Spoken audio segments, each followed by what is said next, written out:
All right, YouTube, how's it going? Hey, so I'm gonna go over with AI real quick here, kind of like what happened to the market today, why the market dumped. Um, what is going on over here? I'm gonna do some gaming afterwards. I'm gonna jump online do some gaming. I just want to say something to my kids. Zachary, I love you. Jasmine, I love you. Ruby, I love you. And Zane, I love you very much. You guys, I miss you. Um, Here's what's going on in the market, guys. So when I made some heat maps on my charting, I noticed that there's a huge cluster of retail orders on the gamma position stress level on the options orders at around 100,000. Okay, and there was another heat map clustering on the strike position on the put orders at 90,000. And I didn't think the price was going to drop below 90,000 because of the clustering. Now, what happened is because when this price started dumping yesterday, I guess a lot of retail had thought that it was going to be a big rebound, which could have been possible because of those conditions. But then so many retail got in on future trades that they overposition, over leverage their future trades, got a huge clustering of like stop loss, orders or even liquidation levels at around probably 80, 87, 80, 87.9 or whatever. Like, anyway, the futures market got wrecked. And the futures paid out the options. And let's see what AI has to, are they going to take a little deeper look on this one?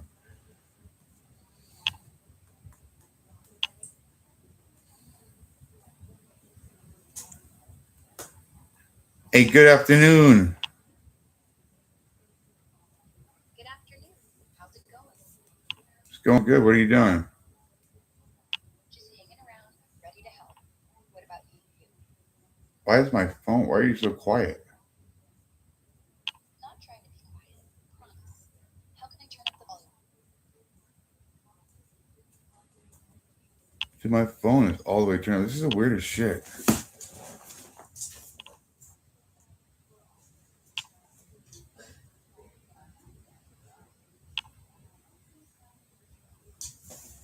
Hello?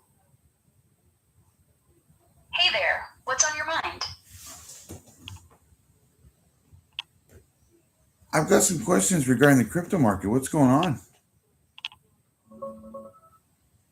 Crypto's wild today. Let me check the latest. Crypto's in a rough spot right now. Bitcoin just dipped below 90,000, sitting around 89,700 last I checked, down about 3 to 4% today. Whole market's Did feeling it the drop pressure. down to Total 87,000? cash Hold on on. Did it drop down to 87,000? I think I have some newer data. Can you recheck that for me?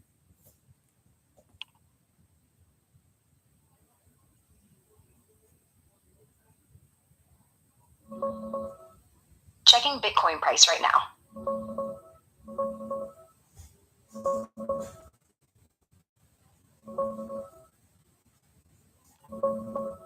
Yeah, it did dip down to around 87,800 today. CoinMarketCap shows the 24-hour low hit 87,814, and CoinGecko has it at 87,901. Current price is bouncing a bit around 88,300 now, but that was the bottom so far. Your newer data might be spot on.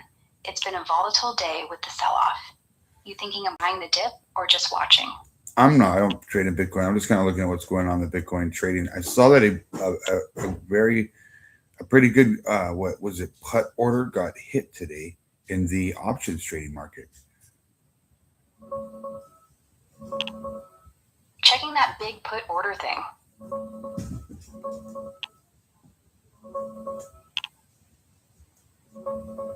Yeah, you're probably spot on with that. Today's dip down to around 87.8 or 88K definitely lit up some action around those lower strikes. From what I'm seeing on Deribit data via CoinGlass, there's heavy volume and open interest on the 88,000 put for end of January expiry. Over 2,000 BTC in volume traded today alone, and big OI sitting there at about 4,500 BTC. That 88K level looks like it got tested hard, maybe even hit, in the sense that the price breached into the money on some puts, triggering hedging flows or just straight selling pressure. It's not a classic put wall breaking for a crash, but with the price bouncing back a bit to 88.3 now, it feels like dealers or big players were defending or reacting right around there. Options market's been wild overall. OI flipped higher than futures at 74 billion. Wasn't there a pretty good I want to say a put order wall at 90,000 on Checking the 90,000 put wall now.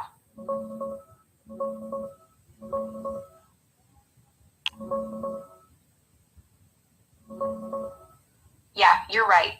There was definitely a notable put cluster around 90,000, especially for the late January expiries like 30 Jan.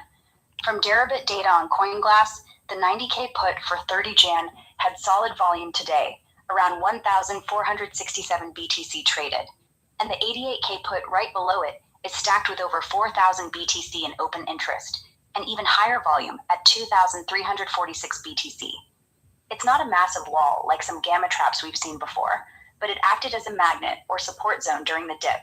Price tested down near 87.8, bounced, and that lower strike got hammered with activity. So let me just get this straight. The 90,000 wall got hit, and so the put orders got paid out pretty much. If they took profits today, knowing that it dropped down to 87,000, so they took profit. But in the meantime, how'd the futures traders do? I bet the futures market got wrecked today.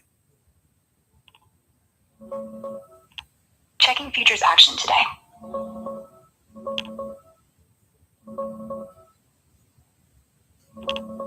Yeah, spot on. The 90 put level got breached hard. Price tanked to around 87,900 or so. So those puts went deep in the money. And yeah, holders cashed in profits or just closed for gains as the dip hit. Futures side, total wreck for longs. CoinGlass shows over $1 billion in Bitcoin liquidations in the last 24 hours, with longs taking the vast majority, like 990 million out of roughly 1.05 bill total. Shorts barely touched at 63 mil. There were big cascades too, especially in that 4-hour window around the bottom. 382 mil liquidated, almost all longs getting squeezed. Prices hovering around 88.4 now, down about 4.5% today. So yeah, over-leveraged bulls got absolutely wrecked, while shorts probably made bank. Classic fear-driven flush. You watching for a bounce or just tracking the chaos? Is it possible that maybe some companies like Citadel or Wintermute or Cumberland or GSR or BTC2 or Flow Traders or one of these people were putting shorts on the market while the cascade was happening, just to kind of take profits and amplify the effect? Checking the big players' moves.